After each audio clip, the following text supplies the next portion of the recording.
மதுரை கிளையினுடைய இரு நபர் பெஞ்சினுடைய தலைமை தாங்கும் நீதிபதி டி.ஆர். சாமிநாதன் அவர்கள்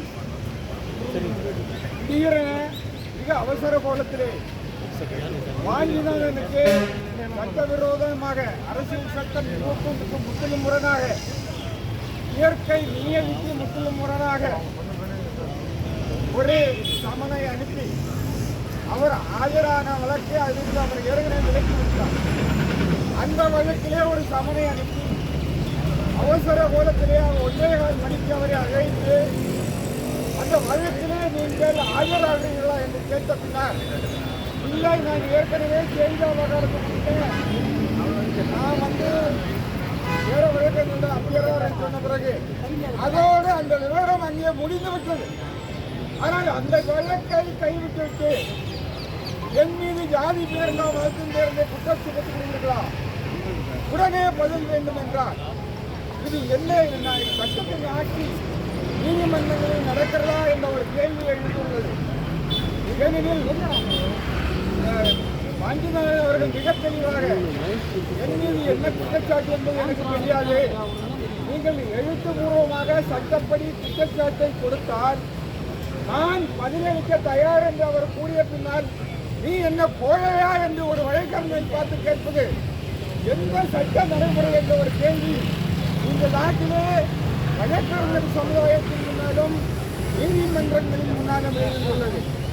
நீதிபதி திரு டி.ஆர். சாமிநாதன் சட்டவிரோதமாக கடைபிடித்த இந்த நடைமுறை எங்கேயுமே இல்லாத ஒரு நடைமுறை.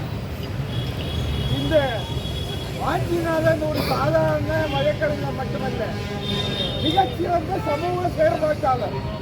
தூத்துக்குடி துப்பாக்கி சூடு முதல் திருப்பரங்குன்றம் அந்த கோயில் பிரச்சனை முதல் அனைத்து பிரச்சனைகளிலும் தென் மாவட்டங்களிலே மக்களுடைய சமூக உரிமைகளுக்காக மனித உரிமைகளுக்காக தைரியமாக போராடி வரும் ஒரு சமூக செயற்பாட்டாளர் ஒரு வழக்கறிஞரை அழைத்து நீ கோழையா என்று கேட்பது எந்த ஒரு கண்ணியமான நடவடிக்கை என்ற ஒரு கேள்வி இன்றைக்கு இந்தியா முழுவதும் எழுந்துள்ளது. அதனால் தமிழ்நாட்டில் இந்தியா முழுவதும் வழக்கறிஞர்கள் கொந்தளித்து போயுள்ளார்கள். இப்போது இங்கு அளிக்கப்பட்ட இந்த நோட்டில் எந்த நடைமுறைக்கு கிடைக்கின்றன ஒரு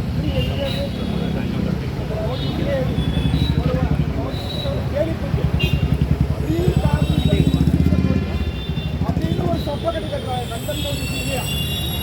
அப்படின்னா இந்த நோட்டீஸை எந்த சட்ட முறைகளை பின்பற்றி இந்த நோட்டீஸ் அனுப்புறதுக்கு தான் அடிப்படை இருக்கா? அதனால இந்த சட்டவிரோதமாக அரசியல் சட்டம் 21 காரணமாக டி.ஆர். சாமிநாதன் அவரை அழைத்த இந்த நோட்டீஸை உடனே திரும்ப பெற்று இந்த நடவடிக்கைகளை இன்றைய உடனே கைவிட வேண்டும் என்றால் இன்றைக்கு தமிழகம் முழுவதும் வழக்கறிஞர்கள் போராடி கொண்டிருக்கிறார்கள்.